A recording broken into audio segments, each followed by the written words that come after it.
നമസ്കാരം. ലൈവ് ന്യൂസിലേക്ക് എല്ലാ പ്രേക്ഷകർക്കും സ്വാഗതം. ഈ മണിക്കൂറിലെത്തുന്ന ഏറ്റവും പ്രധാനപ്പെട്ട വാർത്തകളുടെ തത്സമയ വിവരങ്ങളാണ് ലൈവ് ന്യൂസ് പ്രേക്ഷകരിലേക്ക് എത്തിക്കുന്നത്. ആദ്യം പോകുന്നത് ഇപ്പോൾ വരുന്നൊരു പ്രധാന വാർത്തയിലേക്ക്. കേരള സർവകലാശാല സെനറ്റ് നിയമനം ഹൈക്കോടതി റദ്ദാക്കി. ഗവർണർ നാമനിർദ്ദേശം ചെയ്ത 4 അംഗങ്ങളുടെ നിയമനമാണ് റദ്ദാക്കിയത്. 6 ആഴ്ചയ്ക്കകം പുതിയ നാമനിർദ്ദേശം നൽകാൻ ഉത്തരവ്. ഹൈക്കോടതി സിംഗിൾ ബെഞ്ചിന്റേതാണ് നടപടി. അതേസമയം സെനറ്റിലേക്കുള്ള സർക്കാരിന്റെ 3 നാമനിർദ്ദേശങ്ങൾ ഹൈക്കോടതി ശരിവെച്ചു. ഗവർണർക്കെതിരായ വിധിയെ സ്വാഗതം ചെയ്ത് മന്ത്രി പി രാജീവ്. സർവകലാശാല സെനറ്റുകളിൽ ആളുകളെ നിയമിക്കാനുള്ള അധികാരം നിയമസഭയ്ക്കാണ്. ചാൻസലർ പദവി പരമാധികാര റിപ്പബ്ലിക് അല്ലെന്നും നിയമസഭ നൽകുന്ന അധികാരം മാത്രമാണ് ചാൻസലർക്കുള്ളതെന്നും മന്ത്രി പി രാജീവ് പറഞ്ഞു. അതിനിപ്പോ നല്ല വിധിയാണ് ഹൈക്കോടതിയുടെ ഭാഗത്ത് നിന്ന് വന്നിട്ടുള്ളത്. അതിന്റെ വിശദാംശങ്ങൾ എനിക്ക് ലഭിച്ചിട്ടില്ല.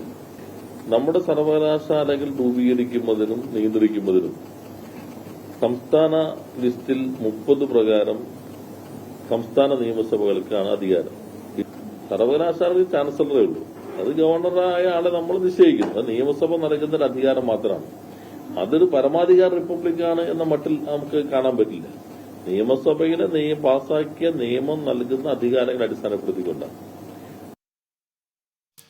വിഷ്ണു സുരേഷ് ചേരുന്നുണ്ട് ഈ വാർത്തയുടെ വിശദാംശങ്ങളുമായി. വിഷ്ണു, സർക്കാർ ഗവർണർ പോരിന്റെ ഒരു ഭാഗമായി ഈ ഗവർണറുടെ ഈ ഒരു നടപടിയും മാറിയിരുന്നു. പക്ഷെ അത് ഗവർണർക്ക് അങ്ങനെ നാമനിർദ്ദേശം നൽകാനുള്ള റൈറ്റ് ഉണ്ട് എന്നുള്ള രീതിയിൽ തന്നെയായിരുന്നു ഗവർണറുടെ ഒരു നിലപാട്. പക്ഷെ ഇത് വലിയ തിരിച്ചടിയായിരിക്കുന്നു ഗവർണർക്ക് ഇപ്പോൾ.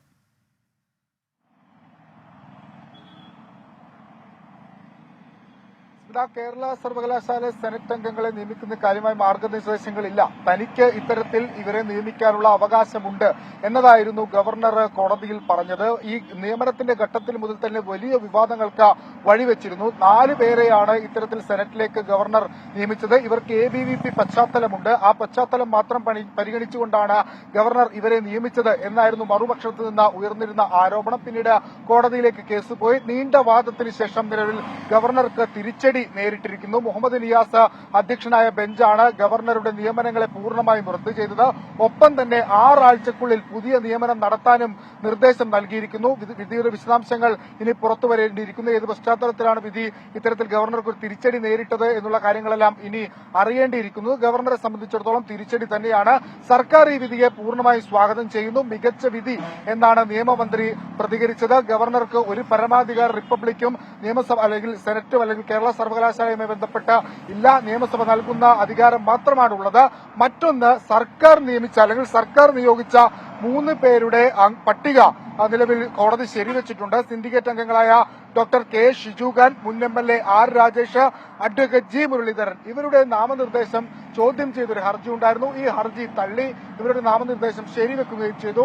സർക്കാർ ഗവർണർ പോരിൽ ഇത്തവണ മേൽക്കൈ സർക്കാരിനാണ്. കോടതിയുടെ ഭാഗത്തുനിന്ന് അനുകൂല വിധി ഉണ്ടായിരിക്കുന്നത് സർക്കാരിനാണ്. ഒരുപക്ഷെ ഗവർണർ ഇതിനെ ചോദ്യം ചെയ്യാനുള്ള ഒരു സാധ്യതയുണ്ട്. അത് എത്രത്തോളമാണെന്ന് ഇനി വിധി ഉൾപ്പെടെ അല്ലെങ്കിൽ വിധിപ്പകർപ്പ് ഉൾപ്പെടെ പുറത്തു വന്നാൽ മാത്രമേ അറിയാൻ സാധിക്കുകയുള്ളൂ. സ്മിത, തീർച്ചയായും സർക്കാർ തീർച്ചയായിട്ടും ഈ ഗവർണർക്കെതിരായ വിധിയെ സ്വാഗതം ചെയ്യുന്നു. മന്ത്രി പി രാജീവിന്റെ ഒരു പ്രതികരണം തന്നെ ആ രീതിയിലാണ് വരുന്നത്. കാരണം ഈ മുൻകാലങ്ങളിൽ നമ്മൾ നോക്കിക്കഴിഞ്ഞാൽ ഈ കേരള സർവകലാശാല സെനറ്റ് ഇതുമായി ബന്ധപ്പെട്ട വിവാദങ്ങളിലെല്ലാം തന്നെ സർക്കാരും ഗവർണറും തമ്മിൽ വലിയൊരു വടംവലി നടക്കുന്നതായി നമ്മൾ കണ്ടിരുന്നു. അപ്പോൾ അതിൻ്റെ ഒരു ഭാഗമായി തന്നെയാണ് ഇത്തരത്തിലൊരു നാമനിർദ്ദേശം വരുന്നതും. അതിനു മുൻപുണ്ടായ വൈസ് ചാൻസലർമാരുടെ നിയമനങ്ങൾ, ആ രീതിയിലുള്ള എല്ലാ കാര്യങ്ങളും നമ്മൾ കണ്ടതാണ്. അപ്പോൾ ആ ഒരു പശ്ചാത്തലത്തിൽ തീർച്ചയായും ഗവർണർ ആരിഫ് മുഹമ്മദ് ഖാനെ സംബന്ധിച്ചിടത്തോളം ഇതൊരു വലിയ തിരിച്ചടിയാകുന്നു. സർക്കാരിനൊരല്പം നേട്ടമാവുകയും ചെയ്യുന്നു.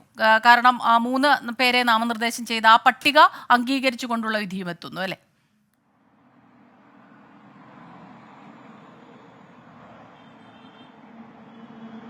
കനത്ത തിരിച്ചടി എന്ന് തന്നെ പറയേണ്ടിയിരിക്കും. കാരണം ഈ സെനറ്റ് അംഗങ്ങൾ സെനറ്റ് യോഗത്തിലേക്ക് ഗവർണർ നാമനിർദ്ദേശം ചെയ്ത സെനറ്റ് അംഗങ്ങൾ യോഗത്തിലേക്ക് എത്തുന്ന ഘട്ടത്തിൽ ഏത് തരത്തിലാണ് കേരളം അതിനോട് പ്രതികരിച്ചത് അല്ലെങ്കിൽ വിദ്യാർത്ഥി പ്രസ്ഥാനങ്ങൾ അതിനോട് പ്രതികരിച്ചതെന്ന് നമ്മൾ കണ്ടതാണ്. വലിയ രാഷ്ട്രീയ ചർച്ചകൾക്ക് അത് വഴിവെച്ചിരുന്നു. ഈ സെനറ്റ് അംഗങ്ങളെ തടയുന്ന സാഹചര്യമുണ്ടായി. പിന്നീട് പോലീസ് പ്രൊട്ടക്ഷൻ ഉൾപ്പെടെ ഏർപ്പെടുത്തുന്ന സാഹചര്യമുണ്ടായി. അങ്ങനെ വലിയ തർക്കവിതർക്കങ്ങൾക്ക് വഴിവെച്ചിരുന്നു. അപ്പോഴും ഗവർണർ വലിയ ആത്മവിശ്വാസത്തിലായിരുന്നു. കാരണം ഇത്തരത്തിൽ ഒരു നിയമനം നടത്താൻ തനിക്ക് അധികാരമുണ്ട്. താൻ ഈ സർവകലാശാലയുടെ വൈസ് ചാൻസലറാണ്, അതിന് പരമാധികാരമുണ്ട് എന്നൊരു നിലപാടാണ് ഗവർണർ എല്ലാ ഘട്ടത്തിലും സ്വീകരിച്ചത് ഈ വാദവുമായി ബന്ധപ്പെട്ട്.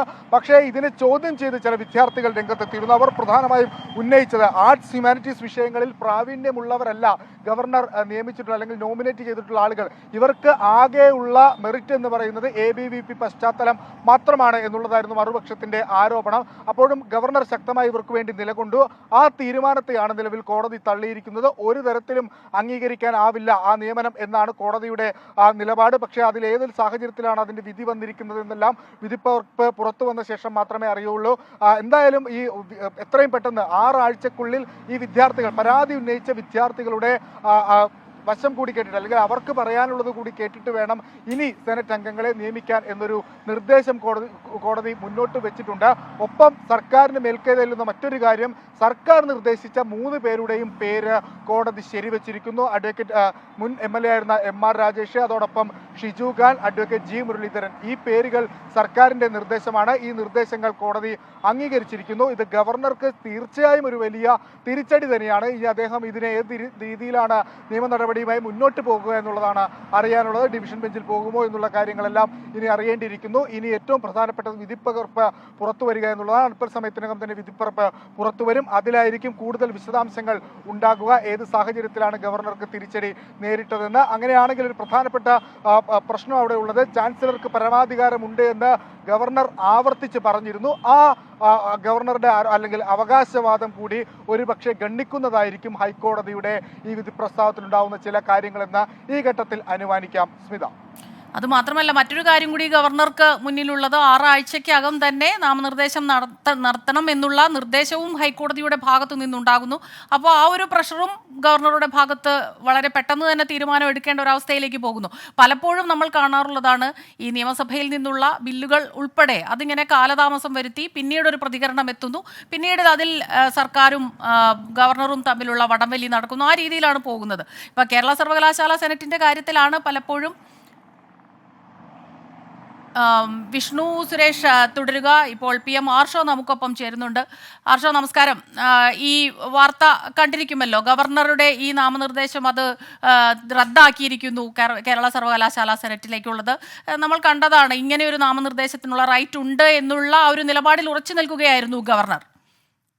തീർച്ചയായിട്ടും കോടതി വിധിയെ സ്വാഗതം ചെയ്യാണ്. ഞങ്ങളിതിന്റെ തുടക്കഘട്ടത്തിലേ പറഞ്ഞു, എല്ലാ സർവകലാശാല ചട്ടങ്ങൾക്കും മാനദണ്ഡങ്ങൾക്കും വിരുദ്ധമായി, നിയമവിരുദ്ധമായിട്ടാണ് അദ്ദേഹം ഏകാധിപത്യ സ്വഭാവത്തോടുകൂടി സെനറ്റ് നോമിനേഷൻ നടത്തിയത്.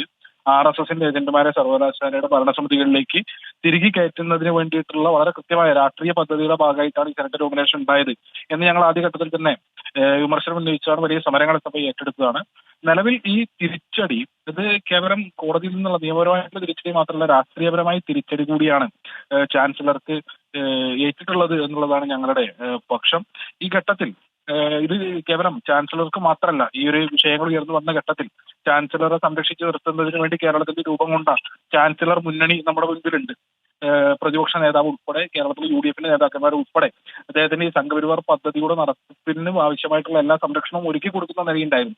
അപ്പോൾ ഈ ശ്രമങ്ങൾക്കൊക്കെ, ഈ ആളുകൾക്കൊക്കെ ഏറ്റിട്ടുള്ള വലിയ തിരിച്ചടിയായിട്ടാണ് ഞങ്ങൾ ഇതിനെ കാണുന്നത്.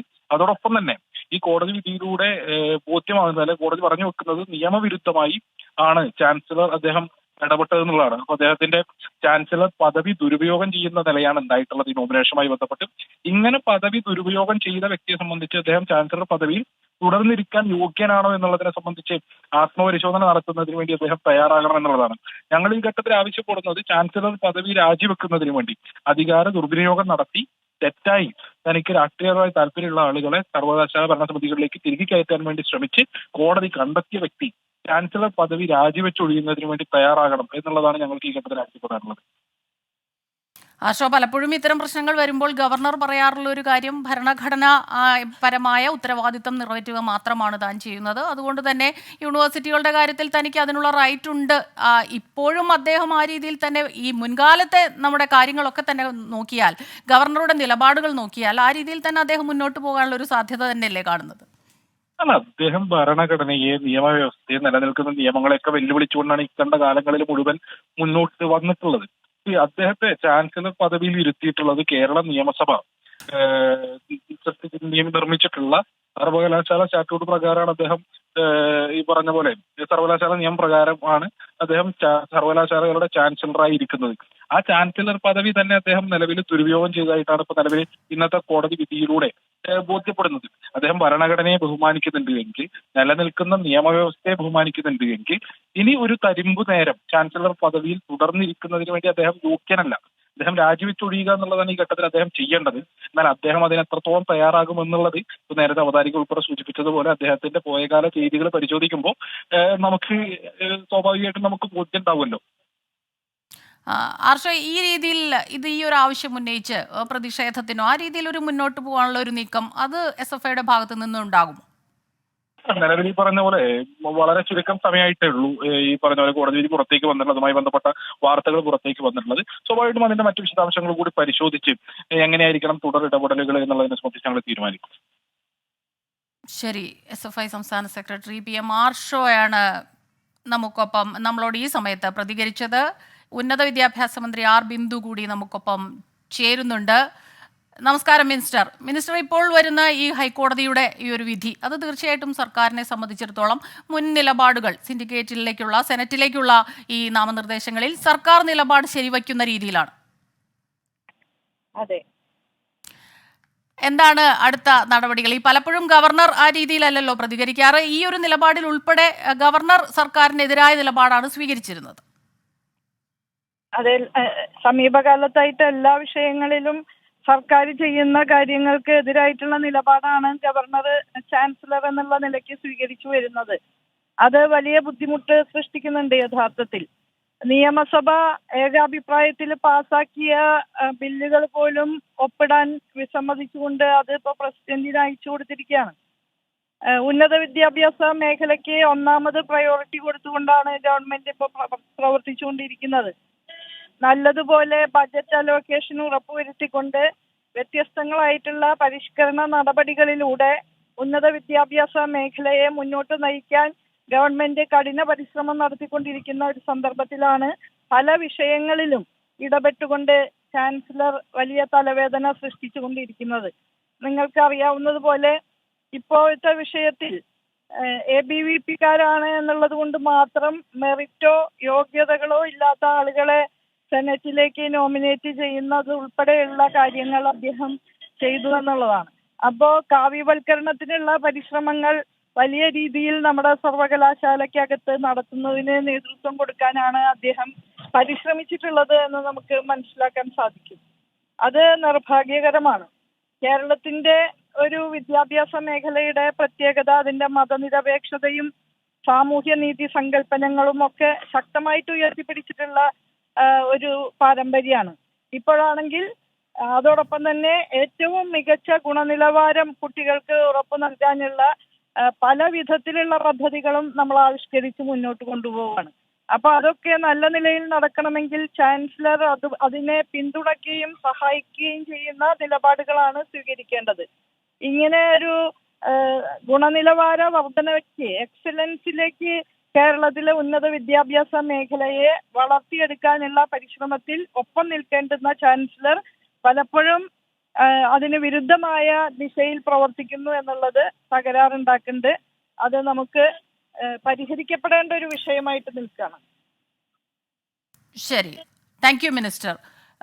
ഉന്നത വിദ്യാഭ്യാസ മന്ത്രി R ബിന്ദുവാണ് ഈ വിഷയത്തിൽ പ്രതികരിച്ചത്. കേരള സർവകലാശാല സെനറ്റ് നിയമനം ഹൈക്കോടതി റദ്ദാക്കിയിരിക്കുന്നു. ഗവർണർ നാമനിർദ്ദേശം ചെയ്ത 4 അംഗങ്ങളുടെ നിയമനമാണ് റദ്ദാക്കിയത്. സർക്കാർ നിലപാട് ശരിയായിരുന്നു, ശരിവയ്ക്കുന്ന രീതിയിലാണ് ഇപ്പോൾ ഹൈക്കോടതിയുടെ വിധിയെത്തുന്നതെന്നാണ് ഇപ്പോൾ മിനിസ്റ്റർ പ്രതികരിച്ചത്. 6 ആഴ്ചയ്ക്കകം പുതിയ നാമനിർദ്ദേശം നൽകാനാണ് ഹൈക്കോടതിയുടെ ഉത്തരവ് വന്നിട്ടുള്ളത്. ഹൈക്കോടതി സിംഗിൾ ബെഞ്ചിൻ്റെതാണ് നടപടി. അതേസമയം സെനറ്റിലേക്കുള്ള സർക്കാരിന്റെ 3 നാമനിർദ്ദേശങ്ങൾ ഹൈക്കോടതി ശരിവയ്ക്കുകയും ചെയ്തു. വിഷ്ണു സുരേഷാണ് വിവരങ്ങളുമായി നമുക്കൊപ്പം ചേർന്നത്.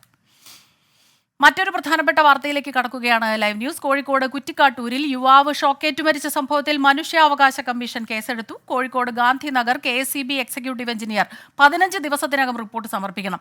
കേസ് ജൂൺ 25-ന് പരിഗണിക്കും. 24 വാർത്തയെ തുടർന്നാണ് നടപടി. അതേസമയം മരിച്ച മുഹമ്മദ് റിജാസിന്റെ കുടുംബത്തിന് 5 ലക്ഷം രൂപ അടിയന്തര സഹായം പ്രഖ്യാപിച്ച് സർക്കാർ.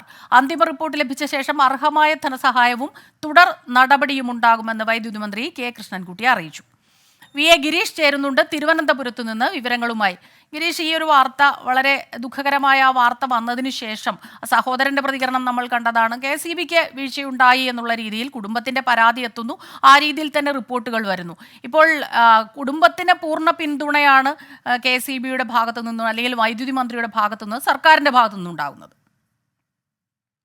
സ്മിത, ഈ സംഭവത്തിൽ മുഹമ്മദ് റിജാസിന്റെ കുടുംബത്തിന് ധനസഹായം നൽകാനുള്ള ഒരു അടിയന്തര തീരുമാനം ഇപ്പോൾ സർക്കാരിന്റെ ഭാഗത്തു നിന്ന് ഉണ്ടായിരിക്കുന്നു.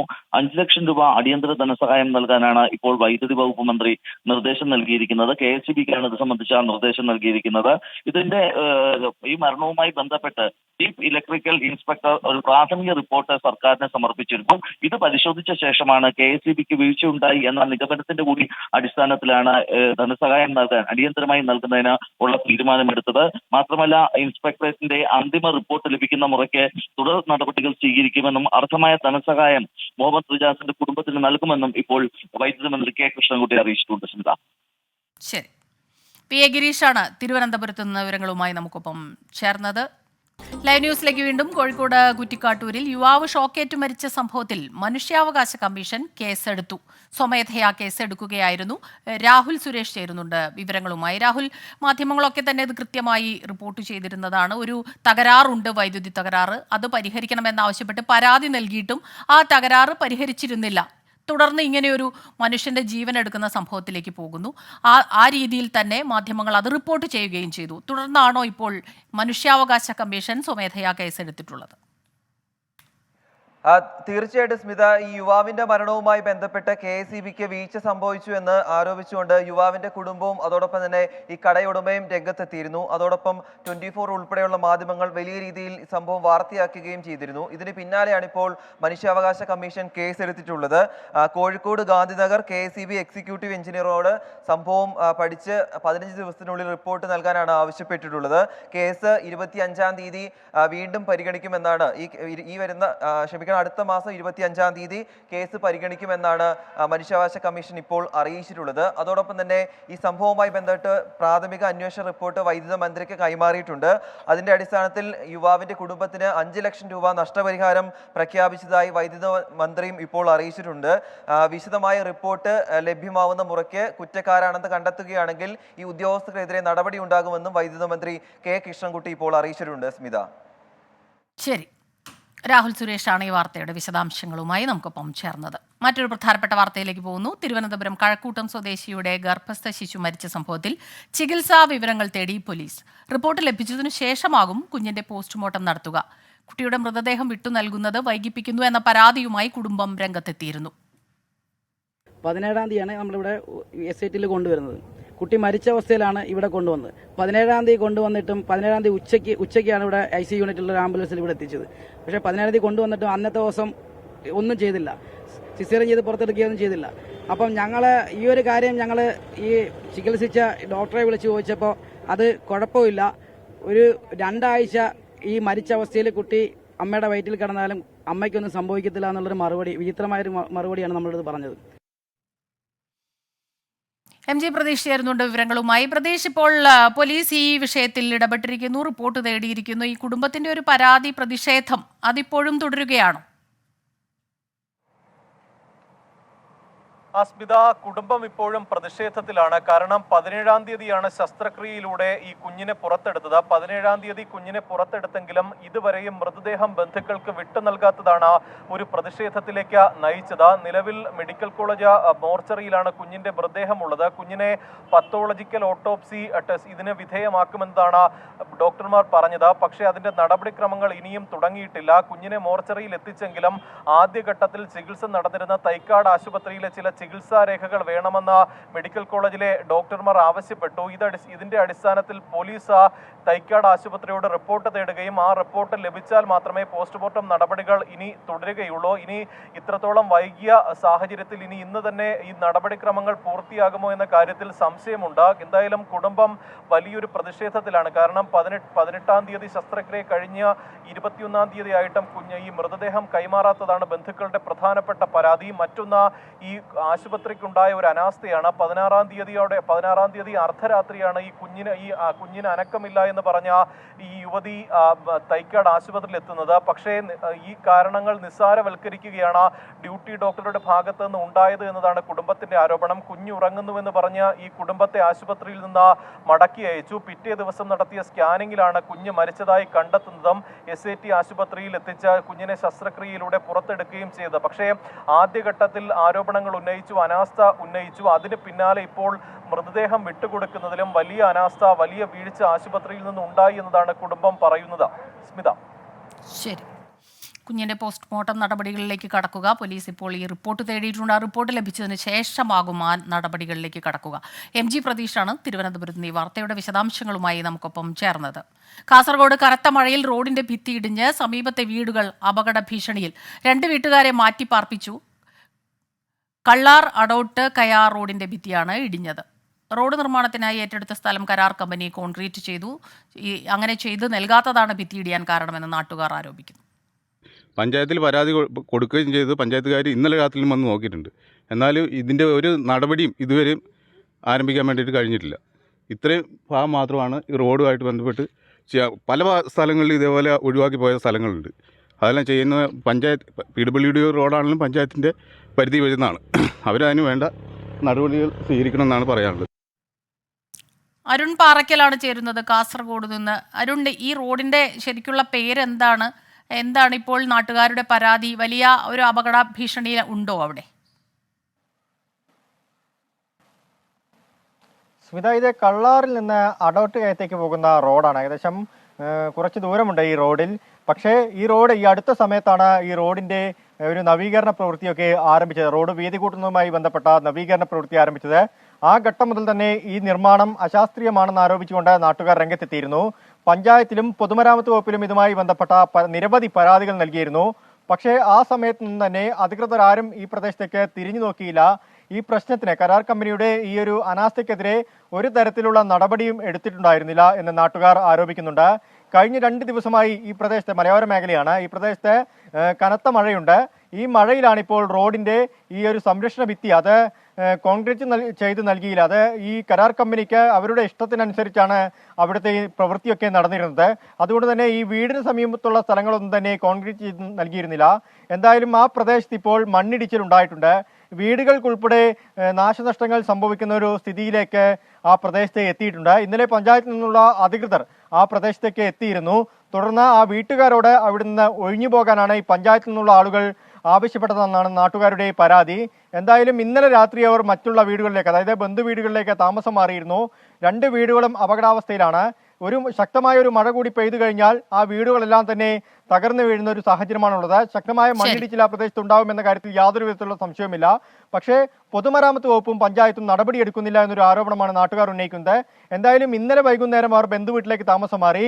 പക്ഷേ ഇനിയൊരു മഴ ഉണ്ടായാൽ അവർ എങ്ങോട്ടും താമസം മാറില്ല എന്നൊരു ശക്തമായ ഉറച്ച തീരുമാനത്തിലാണ് അവർ ഇപ്പോൾ ഉള്ളത്. ഭിത്തി ഇടിഞ്ഞതാണ് ഇപ്പോൾ സമീപ പ്രദേശത്ത് താമസിക്കുന്നവരെ ആശങ്കയിലാക്കുന്നത്. അരുൺ പാറയ്ക്കൽ കാസർഗോഡ് നിന്ന് വിവരങ്ങൾ നൽകുകയായിരുന്നു.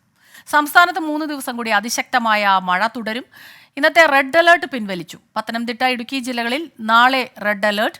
അടുത്ത 3 ദിവസം 14 ജില്ലകളിലും മഴ മുന്നറിയിപ്പുണ്ട്. ശക്തമായ കാറ്റും മോശം കാലാവസ്ഥയും പ്രതീക്ഷിക്കുന്നു. അതിനാൽ മത്സ്യത്തൊഴിലാളികൾ ജാഗ്രത പാലിക്കണമെന്ന് കേന്ദ്ര കാലാവസ്ഥാ വകുപ്പ്. ഇനിയൊരു അറിയിപ്പുണ്ടാകുന്നതുവരെ കേരള തീരത്തു നിന്ന് കടലിൽ പോകരുത്. മുന്നറിയിപ്പ് കർശനമായി പാലിക്കണമെന്നും കാലാവസ്ഥാ വകുപ്പ് അറിയിക്കുന്നു. അലക്സ് റാം മുഹമ്മദ് ചേരുന്നുണ്ട് വിവരങ്ങളുമായി. അലക്സ്, കൂടുതൽ വിവരങ്ങൾ എന്തെല്ലാമാണ്? സ്മിത, ഇതിൽ ഏറ്റവും പ്രധാനപ്പെട്ട കാര്യം ഈ വടക്കൻ കേരള തീരത്ത്, അതായത് അറബിക്കടലിൽ വടക്കൻ കേരള തീരത്ത് ഒരു ചക്രവാത ചുഴി ഉണ്ടെന്ന് കേന്ദ്ര കാലാവസ്ഥാ വകുപ്പ് നിലനിൽക്കുന്നുണ്ടെന്ന് കേന്ദ്ര കാലാവസ്ഥാ വകുപ്പ് അറിയിക്കുന്നുണ്ട്. അതുപോലെ തെക്കൻ തമിഴ്നാട് തീരത്ത് ബംഗാൾ ഉൾക്കടലിൽ മറ്റൊരു ചക്രവാത ചുഴി നിലനിൽക്കുന്നുണ്ട്. ഇതിന്റെ സ്വാധീനത്തിൽ സംസ്ഥാനത്ത് അടുത്ത 3 ദിവസം ശക്തമായ മഴ തുടരാനുള്ള സാധ്യതയാണ് കേന്ദ്ര കാലാവസ്ഥാ വകുപ്പ് പ്രവചിക്കുന്നത്. ഇന്ന് നേരത്തെ 3 ജില്ലകൾ നൽകിയിരുന്ന റെഡ് അലേർട്ട് പിൻവലിച്ചെങ്കിൽ പോലും അടുത്ത 3 ദിവസവും 14 ജില്ലകൾക്ക് മഴ മുന്നറിയിപ്പുണ്ട് എന്നുള്ളതാണ് ഏറ്റവും പ്രധാനപ്പെട്ട കാര്യം. തെക്കൻ കേരളത്തിലും മധ്യ കേരളത്തിലും മഴ കനത്തു പെയ്യും എന്നുള്ളതാണ് പ്രധാനപ്പെട്ട മുന്നറിയിപ്പായി കേന്ദ്ര കാലാവസ്ഥാ വകുപ്പ് പറയുന്നത്. അതിൽ തന്നെ തിരുവനന്തപുരം, കൊല്ലം, പത്തനംതിട്ട, എറണാകുളം, കോട്ടയം, എറണാകുളം, ഇടുക്കി, തൃശ്ശൂർ ജില്ലകളിൽ ഇന്ന് ഓറഞ്ച് അലർട്ട് പ്രഖ്യാപിച്ചിട്ടുണ്ട്. ബാക്കി 6 ജില്ലകളിൽ ഇന്ന് യെല്ലോ മുന്നറിയിപ്പ് നൽകിയിട്ടുണ്ട്. സ്മിത, നാളെയും മറ്റന്നാളും ചില ജില്ലകളിൽ റെഡ് അലർട്ട് ഉണ്ട്. അത് പത്തനംതിട്ട, ഇടുക്കി ജില്ലകളിലാണ് നാളെ അതിതീവ്ര മഴയ്ക്കുള്ള സാധ്യതാ മുന്നറിയിപ്പായ റെഡ് അലർട്ട് പ്രഖ്യാപിച്ചിരിക്കുന്നത്. തൊട്ടടുത്ത ദിവസം, അതായത് വ്യാഴാഴ്ച, ഇടുക്കി, പാലക്കാട് ജില്ലകളിലും റെഡ് അലർട്ട് പ്രഖ്യാപിച്ചിട്ടുണ്ട്. അങ്ങനെ 3 ദിവസം മഴ തുടരും. പ്രത്യേകിച്ച് മലയോര മേഖലയിൽ ജാഗ്രത വേണമെന്നുള്ളതാണ് പ്രധാനപ്പെട്ട നിർദ്ദേശം. ശക്തമായ കാറ്റിനും മോശം കാലാവസ്ഥയ്ക്കും സാധ്യതയുണ്ട്, ഇടിമിന്നലിനും സാധ്യതയുണ്ടെന്ന് ജാഗ്രത മുന്നറിയിപ്പ് നൽകുന്നുണ്ട്. അതിനാൽ കർശനമായ ജാഗ്രത പൊതുജനങ്ങളും സർക്കാർ സംവിധാനങ്ങളും പുലർത്തണമെന്നാണ് ദുരന്ത നിവാരണ അതോറിറ്റി വ്യക്തമാക്കുന്നത്. ഒപ്പം കേരള തീരത്ത് മത്സ്യബന്ധനത്തിന് ഇനി അറിയിപ്പുണ്ടാകുന്നതിന് വിലക്ക് ഏർപ്പെടുത്തിയിട്ടുണ്ട്. ശരി, അലക്സ് റാം മുഹമ്മദാണ് വിവരങ്ങളുമായി നമുക്കൊപ്പം ചേർന്നത്. മറ്റൊരു പ്രധാനപ്പെട്ട വാർത്തയിലേക്ക് കടക്കുകയാണ് ലൈവ് ന്യൂസ്. മുല്ലശ്ശേരി കനാലിലെ നിർമ്മാണ പ്രവർത്തനങ്ങളുടെ പുരോഗതി അറിയിക്കണമെന്ന് ജില്ലാ കളക്ടർക്ക് ഹൈക്കോടതി നിർദ്ദേശം. ഹൈക്കോടതിക്ക് സമീപത്തുള്ള വെള്ളക്കെട്ട് ഒഴിവാക്കാൻ അടിയന്തര നടപടി വേണം. സമയബന്ധിതമായി ജോലികൾ പൂർത്തിയാക്കാനും നിർദ്ദേശം. ഹർജി വെള്ളിയാഴ്ച വീണ്ടും പരിഗണിക്കും. എസ് ശ്രീകാന്ത് ചേരുന്നുണ്ട് കൊച്ചിയിൽ നിന്ന് വിവരങ്ങളുമായി. ശ്രീകാന്ത്, ഈ മുല്ലശ്ശേരി കനാൽ പരിസരത്ത് നമ്മൾ MG റോഡിൽ നിന്ന് പോകുമ്പോൾ തന്നെ കാണാം, അവിടെ ഇപ്പോഴും പണികൾ പൂർത്തിയായിരുന്നില്ല. ഇപ്പോൾ മഴ മുന്നൊരുക്കങ്ങളുടെ ഭാഗമായി ഉടനെ തന്നെ ഇത്തരത്തിൽ പ്രവൃത്തികൾ നടക്കുന്നുണ്ടോ? ഇപ്പോൾ ഹൈക്കോടതിയുടെ നിർദ്ദേശം എന്താണ്? നിലവിലിപ്പോൾ ഈ മഴ സമയം തുടങ്ങുകയാണ്. ഈ പശ്ചാത്തലത്തിലാണ് കോടതി ഇങ്ങനെ ഒരു നിർദ്ദേശം നൽകിയത്. അതായത് മുല്ലശ്ശേരി കനാലിലെ നിർമ്മാണ പ്രവർത്തനങ്ങളുടെ പുരോഗതി ജില്ലാ കളക്ടർ ഉടൻ അറിയിക്കണം എന്നാണ് കോടതി ചൂണ്ടിക്കാണിച്ചത്. ഹൈക്കോടതിക്ക് സമീപം വലിയ വെള്ളക്കെട്ട് പ്രശ്നമുണ്ട്. അത് കോടതി തന്നെ ശ്രദ്ധയിൽ പെടുത്തിയിട്ടുണ്ട്. കോടതിക്ക് സമീപത്തെ വെള്ളക്കെട്ട് ഒഴിവാക്കാൻ അടിയന്തര നടപടി വേണമെന്നും കോടതി ഇന്നിപ്പോൾ പറഞ്ഞിരിക്കുന്നു. സമയബന്ധിതമായി ജോലികൾ പൂർത്തിയാക്കണം, മഴയാണ് എത്താൻ പോകുന്നത് എന്ന മുന്നറിയിപ്പും കോടതി നൽകിയിട്ടുണ്ട്.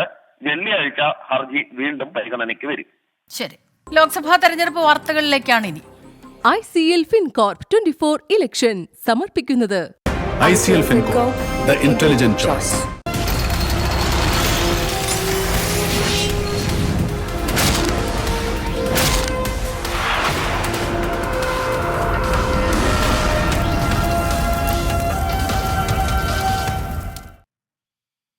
അഖിലേഷ് യാദവിന്റെ തെരഞ്ഞെടുപ്പ് പ്രചാരണ പരിപാടിയിൽ സംഘർഷം. ഉത്തർപ്രദേശിലെ അസംഘട്ടിലാണ് സംഘർഷമുണ്ടായത്. ബാരിക്കേഡ് തകർത്ത പ്രവർത്തകർ കസേരകൾ വലിച്ചെറിഞ്ഞു. പ്രവർത്തകർക്ക് നേരെ പോലീസ് ലാത്തിവീശി. നിതിൻ അംബുജൻ ചേരുന്നുണ്ട് ഡൽഹിയിൽ നിന്ന് വിവരങ്ങളുമായി. നിതിൻ, ഇതെന്താണ് സംഭവം?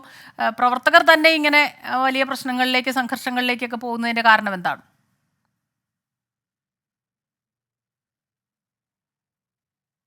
സ്മിത, അസംഗഡിലെ സരായ്മീറ എന്ന സ്ഥലത്താണ് ഈ സംഘർഷം ഉണ്ടായത്. അഖിലേഷ് യാദവിന്റെ പരിപാടി ഇന്ന് തെരഞ്ഞെടുപ്പ് പ്രചരണ പരിപാടി ഇന്ന് നിശ്ചയിച്ചിരുന്നു. ഈ പരിപാടിയിൽ നിയന്ത്രിക്കാൻ പറ്റാത്ത തിരക്ക് പ്രവർത്തകരെല്ലാം തന്നെ ഒഴുകിയെത്തൊരു സാഹചര്യം ഉണ്ടായിരുന്നു. അത്തരത്തിൽ പ്രവർത്തകർ ഈ പരിപാടിക്കിടെ അഖിലേഷ് യാദവ് വരുന്നത് കണ്ട ശേഷം പിന്നീട് പ്രവർത്തകർ ഈ ആവേശത്തോടെ തന്നെ മുന്നോട്ട് പോകുന്നതിലാണ് പല പ്രവർത്തകരും തമ്മിൽ ഏറ്റുമുട്ടുന്ന ഒരു സാഹചര്യം ഉണ്ടായത്. ഈ ഏറ്റുമുട്ടൽ വലിയ കയ്യാങ്കളിലേക്ക് പോവുകയായിരുന്നു. ഒരു ഘട്ടത്തിൽ പോലീസിന് പോലും നിയന്ത്രിക്കാൻ പറ്റാത്ത തരത്തിലായിരുന്നു പിന്നീട് ഈ സംഘർഷം മാറിയത്. ഇതിൽ പോലീസ് പ്രവർത്തകർ ഏറ്റുമുട്ടി. മാത്രമല്ല, പ്രവർത്തകർ പരസ്പരം കസേരകൾ വലിച്ചെറിയുന്ന ഒരു സാഹചര്യം ഉണ്ടായി. ഈ ദൃശ്യങ്ങൾ തന്നെ അത് വ്യക്തമാണ്. അതിനുശേഷം പിന്നീട് പോലീസ് ലാത്തി വീശുകയായിരുന്നു. ഇതിനിടയിൽ ഉച്ചഭാഷിണി സ്ഥാപിച്ച സ്റ്റാൻഡ് അടക്കം അവിടെ താഴെ വീഴുന്ന ഒരു സാഹചര്യം ഉണ്ടായിരുന്നു. എന്തായാലും ഒരു ആശ്വാസകരമായ ഒരു കാര്യം, മറ്റ് ആളുകൾക്ക് അത്തരത്തിൽ പരിക്കുകളോ ഒന്നും തന്നെ ഉണ്ടായിട്ടില്ല എന്നാണ് ഇപ്പോൾ അറിയാൻ സാധിക്കുന്നത്. മാത്രമല്ല, വലിയ തിരക്ക് ഈ അഖിലേഷ് യാദവിന്റെ പരിപാടികളെല്ലാം തന്നെ ഉണ്ടായിരുന്നു. കഴിഞ്ഞ ദിവസങ്ങളിൽ നമുക്കറിയാം, അഖിലേഷ് യാദവും രാഹുൽ ഗാന്ധിയും പങ്കെടുക്കുന്ന ഒരു റാലിയിൽ സമാനമായി തന്നെ പ്രവർത്തകർ തിരക്ക് കാരണം പിന്നീട് രാഹുൽ ഗാന്ധിക്കും അഖിലേഷ് യാദവിനും ഹെലികോപ്റ്റർ പോലും ഇറക്കാൻ പറ്റാത്ത ഒരു സാഹചര്യം ഉണ്ടായത്. പിന്നീട് ആ പരിപാടി പ്രസംഗിക്കാതെ രാഹുൽ ഗാന്ധി മടങ്ങുകയും ചെയ്തത്. സമാനമായ ഒരു തിരക്കാണ് ഇന്ന് അഖിലേഷ് യാദവിന്റെ പരിപാടിയിലും ഉണ്ടായത്. എന്തായാലും ഈ ഒരു വിഷയത്തിൽ ഇപ്പോൾ പോലീസിന്റെ ഭാഗത്തും നടപടി ഉണ്ടായിട്ടുണ്ട്. പ്രവർത്തകരെ ലാത്തി വീശി പിന്നീട് ഇവിടുന്ന് പിന്തിരിപ്പിക്കുകയായിരുന്നു ചെയ്തത്. എന്തായാലും ഇപ്പോൾ സമാധാനപരമായി തന്നെയാണ് സാഹചര്യം എന്നാണ് ഇപ്പോൾ സമാജ്വാദി പാർട്ടി ഈ ഘട്ടത്തിൽ അറിയിക്കുന്ന ഒരു കാര്യം. മാത്രമല്ല, പ്രവർത്തകർ വലിയ തിരക്ക് കാരണം പലപ്പോഴും പരിപാടികൾ പോലും വലിയ ബുദ്ധിമുട്ട് ഈ തെരഞ്ഞെടുപ്പ് പ്രചരണ റാലികളിൽ ഉണ്ടായിട്ടുണ്ട്. സ്മിത, ഉത്തർപ്രദേശിലെ അസംഘട്ടിലാണ് സംഘർഷമുണ്ടായത്. ബാരിക്കേഡുകൾ തകർത്ത പ്രവർത്തകർ കസേരകൾ വലിച്ചെറിയുകയും പിന്നീട് പോലീസ് ലാത്തി വീശുകയുമായിരുന്നു. നിതിൻ അംബുജൻ ഡൽഹിയിൽ നിന്ന് വിവരങ്ങളുമായി ചേരുകയായിരുന്നു. തെരഞ്ഞെടുപ്പ് പ്രചാരണത്തിനിടെ കോൺഗ്രസ് സ്ഥാനാർത്ഥി കനയ്യകുമാറിനെ ആക്രമിച്ച സംഭവത്തിൽ ഒരു പ്രതി അറസ്റ്റിൽ. അജയ് കുമാർ എന്നയാളാണ് അറസ്റ്റിലായത്. മറ്റു പ്രതികളെ പിടികൂടാൻ ശ്രമം തുടരുന്നതായി പോലീസ് അറിയിച്ചു. പ്രചാരണത്തിനിടെ മാലയിടാനെന്ന വ്യാജേന എത്തിയ അക്രമികൾ കനയ്യകുമാറിനെ മർദ്ദിക്കുകയായിരുന്നു. ബൽറാം നെടുങ്ങാടി ചേരുന്നുണ്ട് ഡൽഹിയിൽ നിന്ന് വിവരങ്ങളുമായി.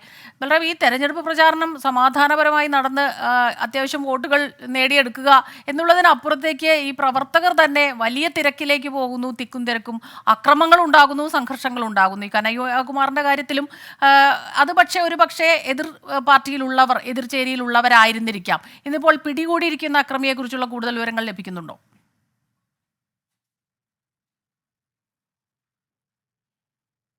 സ്മിത, ഈ തിരഞ്ഞെടുപ്പ് കാലത്ത് രാഷ്ട്രീയ വേദികളിൽ പരസ്പരം ആരോപണ പ്രത്യാരോപണങ്ങൾ പതിവാണെങ്കിലും അത് കൈവിട്ടുകൊണ്ട് സ്ഥാനാർത്ഥിയെ നേരിട്ട് ആക്രമിക്കുന്ന തരത്തിലേക്ക് ഡൽഹിയിൽ തന്നെ സാഹചര്യം മാറി എന്നുള്ളതാണ് ഈ തെരഞ്ഞെടുപ്പിലെ ഏറ്റവും ശ്രദ്ധേയമായ ഒരു കാര്യം.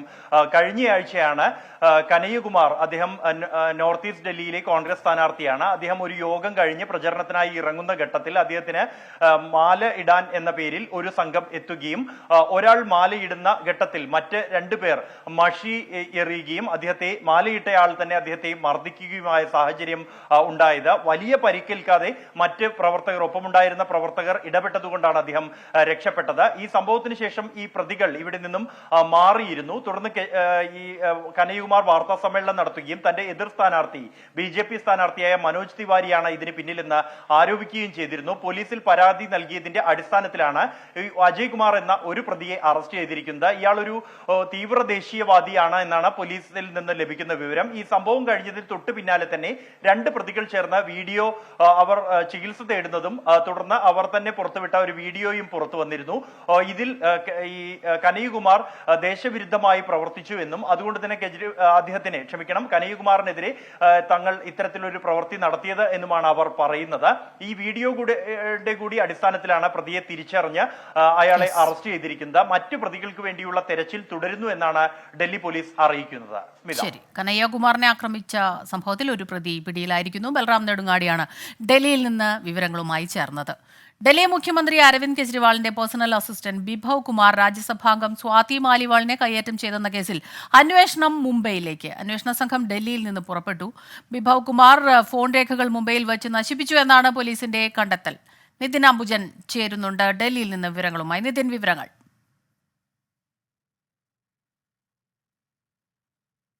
സ്മിത, ഡൽഹി പോലീസ് നേരത്തെ തന്നെ വ്യക്തമാക്കിയിരുന്നു വിഭവ് കുമാർ ഫോണിലെ രേഖകളെല്ലാം തന്നെ നശിപ്പിച്ചു എന്നുള്ളത്. മാത്രമല്ല മുംബൈയിൽ വെച്ചാണ് ഈ നടപടി വിഭവ് കുമാർ ചെയ്തത്. ഈ ഒരു പശ്ചാത്തലത്തിൽ അന്വേഷണം മുംബൈയിലേക്ക് നീളണം എന്നൊരു കാര്യം നേരത്തെ തന്നെ ഡൽഹി പോലീസ് വ്യക്തമാക്കിയിരുന്നു. ഇന്ന് ഉച്ചയോടുകൂടിയാണ് ഡൽഹി പോലീസ് വിഭവ് കുമാറുമായി മുംബൈയിലേക്ക് പുറപ്പെട്ടത്. വൈകിട്ടോട് തന്നെ മുംബൈയിലെത്തുന്ന സംഘം അവിടെ വെച്ച് പരിശോധന നടത്തും. അതിനുശേഷം ഈ സംഭവത്തിന്റെ കൂടുതൽ വിശദാംശങ്ങൾ ശേഖരിച്ച് മാത്രമേ തിരിച്ച് സംഘം മടക്കുകയുള്ളൂ. എന്തായാലും ഫോണിൽ ഇതുമായി ബന്ധപ്പെട്ട ചില പ്രധാനപ്പെട്ട വിവരങ്ങൾ ഉണ്ട് എന്നാണ് ഡൽഹി പോലീസ് വ്യക്തമാക്കുന്നത്. അതുകൊണ്ട് തന്നെ ഫോർമാറ്റ് ചെയ്ത ഫോണിന്റെ തെളിവുകൾ ശേഖരിച്ച ശേഷം മാത്രമേ അന്വേഷണ സംഘം മടങ്ങുകയുള്ളൂ. മാത്രമല്ല വിശദമായി ചോദ്യം ചെയ്യൽ നടപടികൾ ഇപ്പോഴും തുടരുന്നുണ്ട്. അതേസമയം തന്നെ വിഭവ് കുമാർ ഈ ചോദ്യം ചെയ്യലോട് സഹകരിക്കുന്നില്ല എന്ന നിലപാട് തന്നെ ഇപ്പോൾ ആവർത്തിക്കുകയാണ് ഡൽഹി പോലീസ്. ഇതിനിടയിലാണ് ഇപ്പോൾ തെളിവെടുപ്പിനായി മുംബൈയിലേക്ക് ഇപ്പോൾ അന്വേഷണ സംഘം നീങ്ങിയിരിക്കുന്നത്. ശരി, നിതിൻ തുടരുക. മറ്റൊരു പ്രധാനപ്പെട്ട വാർത്ത കൂടിയുണ്ട്. കൊൽക്കത്ത ഹൈക്കോടതി മുൻ ജഡ്ജിയും BJP സ്ഥാനാർത്ഥിയുമായ അഭിജിത് ഗംഗോപാധ്യായക്കെതിരെ നടപടിയുമായി തെരഞ്ഞെടുപ്പ് കമ്മീഷൻ. 24 മണിക്കൂർ പ്രചാരണത്തിന് വിലക്ക് ഏർപ്പെടുത്തി. മുഖ്യമന്ത്രി മമതാ ബാനർജിക്ക് എതിരായ പരാമർശത്തിലാണ് ഈ നടപടി എത്തുന്നത്. നിതിൻ അംബുജൻ ഡൽഹിയിൽ നിന്ന് വിവരങ്ങളുമായി ചേരുന്നു. നിതിൻ, തെരഞ്ഞെടുപ്പ് കമ്മീഷന്റെ ഒരു നടപടി ഏത് രീതിയിലാണ് പോകുന്നത്? തെരഞ്ഞെടുപ്പ് അടുത്തിരിക്കുന്ന സാഹചര്യത്തിൽ തീർച്ചയായിട്ടും വലിയ തിരിച്ചടിയാകുന്നു.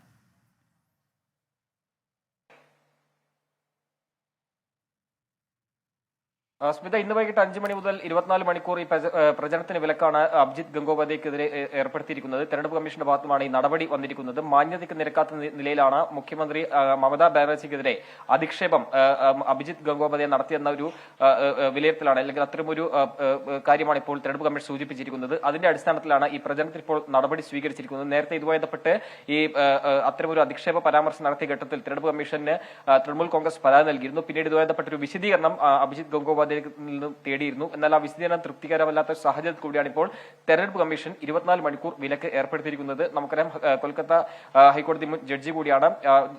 അഭിജിത് ഗംഗോപാധ്യായയുടെ BJP പ്രവേശനം വലിയ ചർച്ചയാക്കിയിരുന്നു. മാത്രമല്ല വലിയ തരത്തിലൊരു പ്രചരണം BJP സംസ്ഥാനത്ത് കൊണ്ടുപോയിരുന്നു. ഇതിനിടയിലാണ് ഇപ്പോൾ ഈ സ്ഥാനാർത്ഥിക്കെതിരെ നടപടിയുമായി തെരഞ്ഞെടുപ്പ് കമ്മീഷൻ രംഗത്ത് വന്നിരിക്കുന്നത്. 24 മണിക്കൂർ പ്രചരണത്തിൽ വിലക്കാണ് ഏർപ്പെടുത്തിയിരിക്കുന്നത്. ശരി, കൊൽക്കത്ത ഹൈക്കോടതി മുൻ ജഡ്ജിയും BJP സ്ഥാനാർത്ഥിയുമായ അഭിജിത് ഗംഗോപാധ്യായക്കെതിരെ നടപടിയുമായി തെരഞ്ഞെടുപ്പ് കമ്മീഷൻ. 24 മണിക്കൂർ തെരഞ്ഞെടുപ്പ് പ്രചാരണത്തിന് വിലക്ക്. നിതിൻ അംബുജനാണ് ഡൽഹിയിൽ നിന്ന് വിവരങ്ങളുമായി നമുക്കൊപ്പം ചേർന്നത്. ലൈവ് ന്യൂസിൽ പോകുന്നത് ഒരു പ്രധാനപ്പെട്ട വാർത്തയിലേക്കാണ്. കോഴിക്കോട് നാദാപുരത്ത് ഒരു കുടുംബത്തിലെ 4 പേർക്ക് ഭക്ഷ്യവിഷബാധയേറ്റു. വരിക്കോളി സ്വദേശി പൊക്കനും കുടുംബാംഗങ്ങൾക്കുമാണ് ഭക്ഷ്യവിഷബാധയേറ്റത്. ഇന്നലെ രാത്രി കൂൺ കഴിച്ചതിന് പിന്നാലെയാണ് ദേഹാസ്വാസ്ഥ്യം ഉണ്ടായത്. 4 പേരും സ്വകാര്യ ആശുപത്രിയിൽ ചികിത്സ തേടി. അഭിജിത്ത് മുഴക്കുന്ന് കോഴിക്കോട് നിന്ന് വിവരങ്ങളുമായി ചേരുന്നുണ്ട്. അഭിജിത്ത്, ഇവർക്ക് എന്താണ് ദേഹാസ്വാസ്ഥ്യം അനുഭവപ്പെട്ടത്? അവരുടെ ഒരു ആരോഗ്യനില എങ്ങനെയുണ്ട്? അതുമാത്രമല്ല, ഈ കൂണിൽ നിന്നാണ് ഭക്ഷ്യവിഷബാധ ഉണ്ടായതെന്ന് അത് സ്ഥിരീകരണം എത്തുന്നുണ്ടോ? സ്മിത, ഇന്നലെ രാത്രിയോടെയാണ് വീട്ടുപറമ്പിൽ നിന്ന് ലഭിച്ച കൂൺ ഈ വരിക്കോളി സ്വദേശിയായ പൊക്കനും കുടുംബാംഗങ്ങളും കഴിച്ചത്. രാത്രി പ്രശ്നങ്ങളൊന്നുമില്ലായിരുന്നു. പക്ഷേ രാവിലെ ആയപ്പോൾ ഇവർക്ക് ഛർദിയും വയറിളക്കവും അനുഭവപ്പെടുകയായിരുന്നു. തുടർന്നാണ് ഇവർ കല്ലാച്ചിയിലുള്ള ഒരു സ്വകാര്യ ആശുപത്രിയിൽ പോയി ചികിത്സ തേടുന്നത്.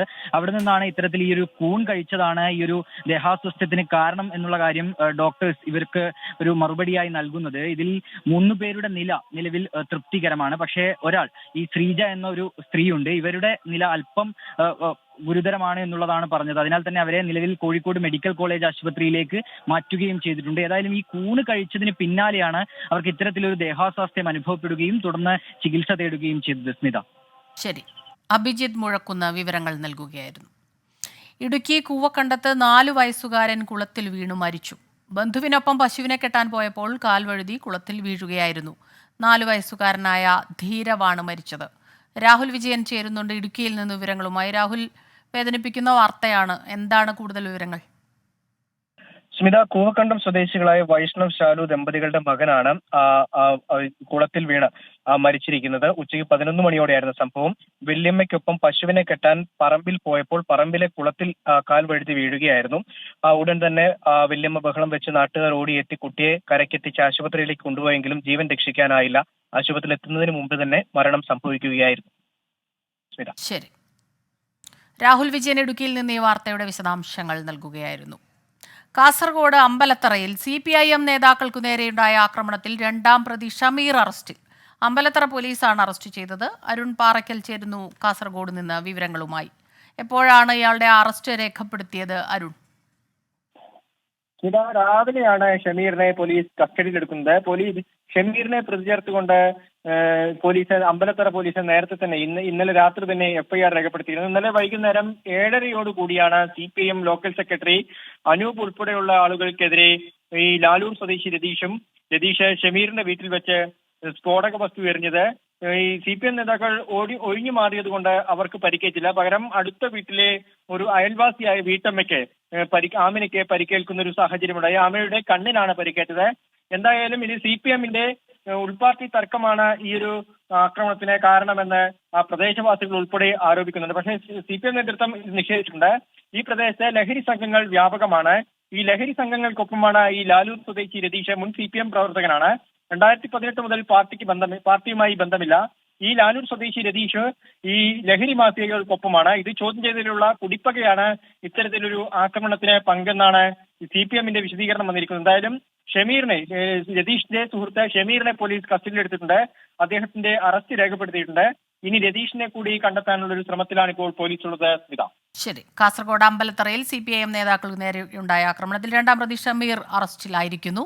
അരുൺ പാറയ്ക്കൽ കാസർഗോഡ് നിന്ന് വിവരങ്ങൾ നൽകുകയായിരുന്നു. ലൈവ് ന്യൂസിലേക്ക് എല്ലാ പ്രേക്ഷകർക്കും ഒരിക്കൽ കൂടി സ്വാഗതം. ഇപ്പോൾ വരുന്ന മറ്റൊരു പ്രധാനപ്പെട്ട വാർത്തയിലേക്ക്. തിരുവനന്തപുരം വെള്ളറടയിൽ ആരോഗ്യ പ്രവർത്തകനെ മർദ്ദിച്ച 2 പേർ പിടിയിൽ. രോഗിയുടെ പ്ലാസ്റ്റർ ഇളകി മാറിയെന്നാരോപിച്ച് നഴ്സിംഗ് അസിസ്റ്റന്റിനെ മർദ്ദിച്ചവരാണ് പിടിയിലായത്. അലക്സ് റാം മുഹമ്മദ് ചേരുന്നുണ്ട് വിവരങ്ങളുമായി. അലക്സ്, ആരെല്ലാമാണ് ഇപ്പോൾ പിടിയിലായിരിക്കുന്നത്?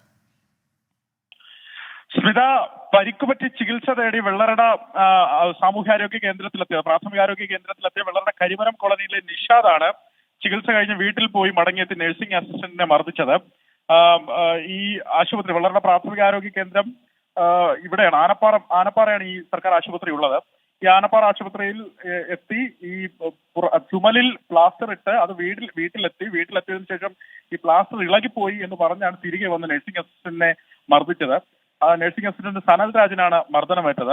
ഈ കേസിൽ സനൽരാജ് ഇതുമായി ബന്ധപ്പെട്ട് വെള്ളറട പോലീസിൽ പരാതി നൽകി. വെള്ളറട കരിവരം കോളനിയിലെ നിഷാദ് 20 വയസ്സ്, ഒപ്പം ഇദ്ദേഹത്തിന്റെ ഒപ്പമുണ്ടായിരുന്ന കിളിയൂർ സ്വദേശി ശ്യാമിന് 30 വയസ്സാണ്. ഇവരെ മാരായമുട്ടത്ത് നിന്ന് വെള്ളറട പോലീസ് പിടികൂടി. ആശുപത്രി സംരക്ഷണ നിയമം അടക്കം ചുമത്തിയാണ് ഇപ്പോൾ ഇവർക്കെതിരെ കേസെടുത്തിട്ടുള്ളത്. അതായത് ജാമ്യമില്ലാ വകുപ്പ് പ്രകാരമാണ് കേസെടുത്തിട്ടുള്ളത്. ഈ 2 പ്രതികളെയും കോടതിയിൽ ഹാജരാക്കി റിമാൻഡ് ചെയ്തിട്ടുണ്ട്. എന്താണെങ്കിലും ഈ സനൽരാജ് പറയുന്നത് ഇവർ ആശുപത്രിയിലേക്ക് എത്തി ഇവർ ആവശ്യപ്പെട്ടതനുസരിച്ച് തന്നെയാണ് ഈ ചികിത്സയൊക്കെ നൽകിയത്. ചികിത്സ നൽകി പുറത്തു പോയതിനു ശേഷം വീട്ടിലെത്തി ഈ ബാൻഡേഡ് അല്ലെങ്കിൽ ഈ പ്ലാസ്റ്റർ ചുമലിൽ നിന്ന് ഇളകി മാറി എന്ന് പറഞ്ഞാണ് ഇവർ എത്തി ആക്രമിച്ചതെന്ന് സനൽരാജ് പറയുന്നുണ്ട്. ഇത് അംഗീകരിക്കാനാകില്ല എന്ന് ആരോഗ്യ പ്രവർത്തകർ പറയുന്നുണ്ട്. വലിയ പ്രതിഷേധത്തിലാണ് ഈ വെള്ളറട സാമൂഹ്യാരോഗ്യ കേന്ദ്രത്തിലെ ആരോഗ്യ പ്രവർത്തകർ. എന്താണെങ്കിലും പോലീസ് ഇവരെ പിടികൂടിയിട്ടുണ്ട്, റിമാൻഡ് ചെയ്തിട്ടുണ്ട്. ജാമ്യമില്ലാ വകുപ്പ് പ്രകാരമാണ് ഈ പ്രതികളെ ഇപ്പോൾ കസ്റ്റഡിയിൽ എടുത്തിട്ടുള്ളത്. ശരി, അലക്സ് റാം മുഹമ്മദാണ് തിരുവനന്തപുരത്ത് നിന്ന് ഈ വാർത്തയുടെ വിശദാംശങ്ങളുമായി നമുക്കൊപ്പം ചേർന്നത്. മേഘാലയയിൽ വെള്ളത്തിൽ വീണു മരിച്ച സൈനികൻ അനീഷിന്റെ പൊതുദർശനം അത്തോളിയിലെ വീട്ടിൽ. അഭിജിത്ത് മുഴക്കുന്ന് ചേരുന്നുണ്ട് വിവരങ്ങളുമായി. ഈ പൊതുദർശനത്തിന്റെ മറ്റു വിവരങ്ങൾ എന്തെല്ലാമാണ്? മുൻപാണ് അനീഷിന്റെ ഭൗതിക ശരീരം, സൈനികനായ അനീഷിന്റെ ഭൗതിക ശരീരം അത്തോളിയിലെ വീട്ടിലേക്ക് എത്തിച്ചത്. ഇവിടെ പൊതുദർശന ചടങ്ങുകൾ പുരോഗമിക്കുകയാണ്. അതിനുശേഷം വെസ്റ്റ് ഹില്ലിലെ ശ്മശാനത്തിലായിരിക്കും സംസ്കാര ചടങ്ങുകൾ, പൂർണ്ണ ഔദ്യോഗിക ബഹുമതികളോടെയുള്ള സംസ്കാര ചടങ്ങുകൾ നടക്കുക എന്നുള്ളതാണ് നിലവിൽ നമ്മൾ മനസ്സിലാക്കുന്നത്. സൈനികനായ അനീഷ് കഴിഞ്ഞ ദിവസമാണ് മേഘാലയയിലെ ചിറാപുഞ്ചിയിൽ NCR വെള്ളച്ചാട്ടത്തിൽ കുടുംബവുമൊത്ത് വിനോദയാത്രയ്ക്ക് പോയതിനിടെ ഒരു അപകടത്തിൽപ്പെട്ട് മരണം സംഭവിക്കുന്നത്. അദ്ദേഹം കുളിക്കാൻ ഇറങ്ങിയപ്പോൾ കാൽ വഴുതി ഈ ഒരു വെള്ളച്ചാട്ടത്തിലേക്ക് വീഴുകയായിരുന്നു. അദ്ദേഹത്തിന്റെ അവിടെയുള്ള ആൾക്കാർ ചേർന്നാണ് അദ്ദേഹത്തെ സമീപത്തുള്ള ആശുപത്രിയിലേക്ക് എത്തിച്ചത്. പക്ഷേ മരണം സംഭവിച്ചിരുന്നു, ജീവൻ രക്ഷിക്കാനായില്ല. മരണം സംഭവിച്ചിരുന്നു, ജീവൻ രക്ഷിക്കാനായില്ല. ഏതാണ്ട് 20 വർഷക്കാലമായി അദ്ദേഹം ഈ സൈന്യത്തിൽ സേവനമനുഷ്ഠിച്ചു വരികയാണ്. ഇതിനിടയിലാണ് കഴിഞ്ഞ ഏതാനും ദിവസങ്ങൾക്ക് മുൻപാണ് അദ്ദേഹത്തിന് ഈ സ്ഥാനക്കയറ്റം അടക്കമുള്ള ബഹുമതികൾ ലഭിച്ചത്. ഇത്തരത്തിൽ പ്രൊമോഷൻ ഉൾപ്പെടെയുള്ളവ ലഭിച്ച് അതിനുശേഷം നാട്ടിൽ വന്ന് തിരിച്ച് ഈ ജോലി സ്ഥലത്തേക്ക് പോയതിനിടയിലാണ് ഈ ഒരു അപകടം സംഭവിച്ചത്. അദ്ദേഹം ഈ മേഘാലയയിലെ ചിറാപുഞ്ചിയിലുള്ള NCR വെള്ളച്ചാട്ടത്തിൽ തൻ്റെ കുടുംബവുമൊത്ത് ഒരു വിനോദയാത്രയ്ക്ക് പോയതായിരുന്നു. അതിനിടയിലാണ് ഈ അപകടം സംഭവിക്കുന്നത്. അദ്ദേഹത്തിൻ്റെ ഭൗതിക ശരീരം അല്പസമയം മുൻപാണ് അത്തോളിയുള്ള വീട്ടിലേക്ക് എത്തിച്ചത്. ഇവിടെ ഈ പൊതുദർശന ചടങ്ങുകൾ പൂർത്തിയാക്കിയതിനു ശേഷം വെസ്റ്റ് ഹില്ലിലേക്ക് ഭൗതിക ശരീരം കൊണ്ടുപോകും. തുടർന്ന് പൂർണ്ണ ഔദ്യോഗിക ബഹുമതികളോടുകൂടിയായിരിക്കും സംസ്കാരം നടക്കുക. സ്മിത, മേഘാലയയിൽ വെള്ളത്തിൽ വീണു മരിച്ച സൈനികൻ അനീഷിന്റെ പൊതുദർശനം അത്തോളിയിലെ വീട്ടിൽ നടക്കുന്നതിന്റെ ദൃശ്യങ്ങളാണ് പ്രേക്ഷകർ കണ്ടത്. അഭിജിത്ത് മുഴക്കുന്നാണ് കോഴിക്കോട് നിന്ന് വിവരങ്ങളുമായി ചേർന്നത്. ഇനി ഇപ്പോഴത്തെ കാലാവസ്ഥ സമർപ്പിക്കുന്നത് Berger paints 100 years of trust.